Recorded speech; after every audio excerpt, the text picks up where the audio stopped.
Hello friends, welcome back to my channel.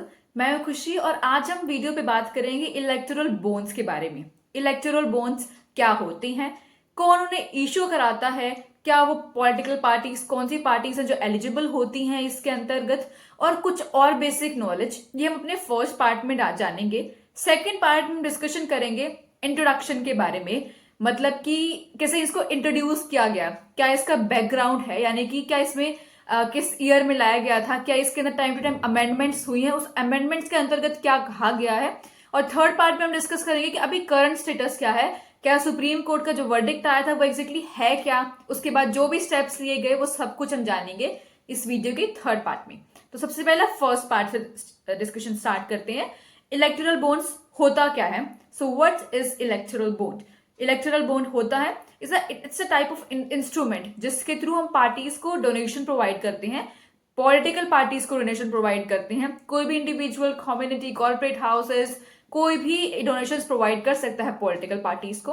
और जब मैं नाम लेती हूँ यहाँ पे पॉलिटिकल पार्टीज का, तो क्या सभी पार्टीज या फिर कुछ ऐसी पार्टीज जो इसके लिए एलिजिबल होती हैं। तो जानते हैं एलिजिबिलिटी क्राइटेरिया पॉलिटिकल पार्टीज का। तो कम से कम 1% शेयर होना चाहिए उस पॉलिटिकल पार्टी का। और दूसरा क्या होना चाहिए कि सेक्शन 29A के अंतर्गत जो हमारा रिप्रेजेंटेशन ऑफ पीपल्स एक्ट 1951 है, उसके अंतर्गत वो रजिस्टर्ड होनी चाहिए वो पॉलिटिकल पार्टी, तभी अब वो पॉलिटिकल पार्टी को हम उस पार्टी को हम डोनेशन दे सकते हैं। तो ये हो गया उसका एलिजिबिलिटी क्राइटेरिया। अब क्या जो इलेक्टोरल बॉन्ड्स होता है वो कोई भी बैंक इशू कर सकता है? नहीं, सिर्फ एसबीआई जो कि स्टेट बैंक ऑफ इंडिया है वही इलेक्टोरल बॉन्ड्स को इशू कर सकता है, और वो भी ज्यादातर 10 के मल्टीपल्स में ही इशू किए जाते हैं। और जब आपने इलेक्टोरल बॉन्ड खरीद लिया तो विद इन 15 डेज उसका यूजेज हो जाना चाहिए, और ये सिर्फ पॉलिटिकल पार्टीज ही यूज कर सकती हैं। और अब क्वेश्चन उठता है कि क्या हर महीने किसी भी टाइम जाकर के हम इलेक्टोरल बॉन्ड खरीद सकते हैं? तो नहीं, first 10 days of few months like the Jan, April, July और अक्टूबर, इन 4 महीनों के पहले 10 दिनों के अंतर्गत ही हम इलेक्टोरल बॉन्ड्स को खरीद सकते हैं।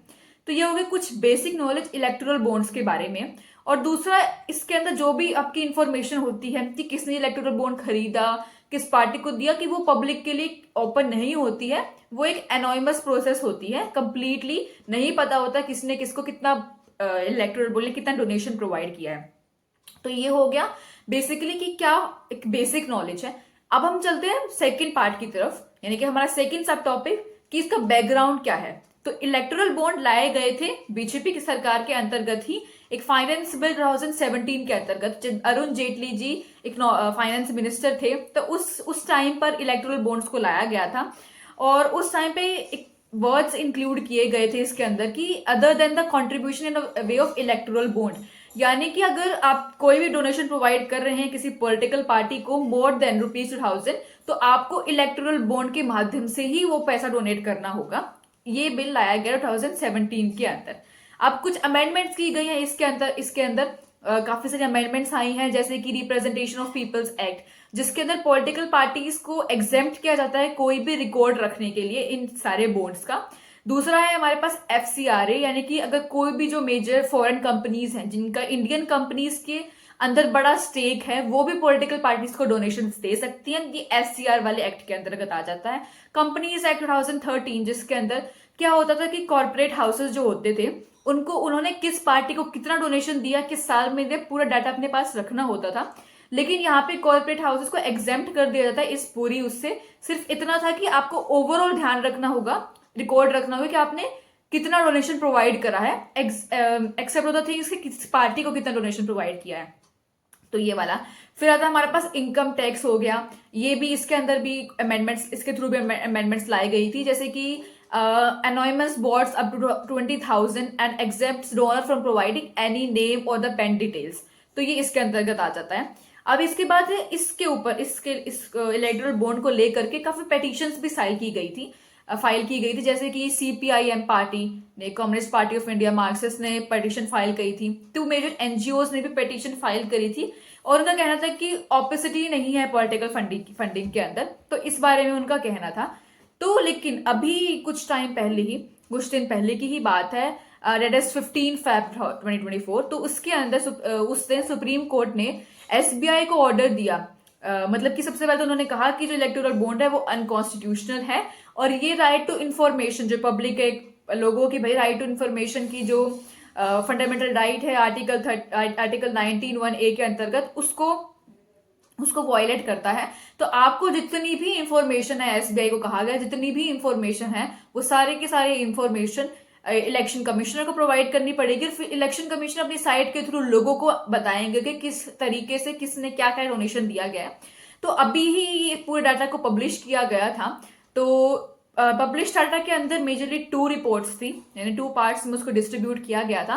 पहली रिपोर्ट के अंदर लिखा गया था कि किसने कितना डोनेशन प्रोवाइड किया है, यानी कि बहुत सारी कंपनी जैसे कि वेदांता ग्रुप हो गई या फिर महिंद्रा हो गए, ऐसे बहुत सारे कंपनीज का नाम था जिन्होंने डोनेशंस प्रोवाइड करे हैं। तो उनका नाम लिखा गया था कि किस कंपनी ने कितना डोनेशन प्रोवाइड किया है। और सेकंड लिस्ट के अंदर था कि किस पार्टी को कितना डोनेशन मिला है। लेकिन एक चीज वहां पर जो मिसिंग थी वो ये थी कि किसने किसको डोनेशन दिए हैं, यानी कि अगर वेदांता डोनेशन दे रहा है तो क्या वो बीजेपी को दे रहा है, कांग्रेस को दे रहा है, आम आदमी पार्टी को दे रहा है, तृणमूल कांग्रेस को दे रहा है, किसको दे रहा है, वो वाला डाटा मिसिंग था।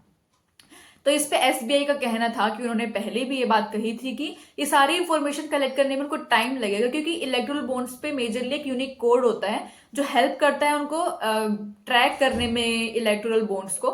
तो ये कहा गया था एसबीआई के थ्रू। तो अभी भी प्रॉपरली सारे ट्रांसपेरेंट प्रोसेस नहीं है। अगर हम बात करें सबसे ज्यादा किसको ये बॉन्ड्स मिले हैं तो वो है BJP, then it's Trinamool Congress and then it's Congress. तो बीजेपी को बोला जा रहा है कि अराउंड 6,600 करोड़ तक का कुछ डोनेशन इलेक्टोरल बॉन्ड्स के थ्रू मिली हैं। अगर हम बात करें कि कुछ बाहर की कंट्रीज में भी क्या ये होता है, तो हम यूके का एग्जांपल लेते हैं, यूनाइटेड किंगडम का। उसके अंदर क्या होता है कि आप अगर किसी पॉलिटिकल पार्टी को दे रहे हैं कोई भी डोनेशन तो कोई भी ऐसे लिमिटेशन कैप नहीं है। लेकिन अगर आप किसी इंडिविजुअल कैंडिडेट को वो डोनेशन प्रोवाइड कर रहे हैं इलेक्टोरल बॉन्ड के थ्रू तो एक प्रॉपर लिमिटेशन कैप होती है। सिमिलर प्रोसेस होती है अमेरिका कनाडा के अंदर भी। तो ये था सारा का सारा टॉपिक कि किस तरीके से इलेक्टोरल बॉन्ड्स क्या होते हैं, इनको कब किस तरीके से लाया गया था, क्या इसमें अमेंडमेंट्स की गई थी, और अभी प्रेजेंट स्टेटस क्या है, सुप्रीम कोर्ट ने इसको किस तरीके से अनकॉन्स्टिट्यूशनल घोषित किया, किस चीज के अंतर्गत किया, राइट टू इंफॉर्मेशन जो एक पब्लिक सिटीजन की होती है उसको वॉयलेट कर रहा था, इसलिए इसको अनकॉन्स्टिट्यूशनल घोषित किया। और एसबीआई को बोला गया कि वो सारा डाटा को इलेक्शन कमिश्नर को भेजे, और इलेक्शन कमिश्नर ने भी एसबीआई ने जो डाटा इलेक्शन कमिश्नर को भेजा था सेम डाटा सेम फॉर्मेट में इलेक्शन कमिश्नर ने उसको पब्लिश कर दिया अपनी साइट के ऊपर। तो ये थी पूरी न्यूज। क्या कहना है आपका इलेक्टोरल बॉन्ड्स के ऊपर, क्या ये सही प्रोसेस है, ये सुप्रीम कोर्ट का जो निर्णय है वो सही है? आपका क्या क्या व्यूज हैं इसके ऊपर कमेंट सेक्शन में जरूर बताना। And thank you very much for watching this video. Please subscribe to my channel, share and comment down. Thank you.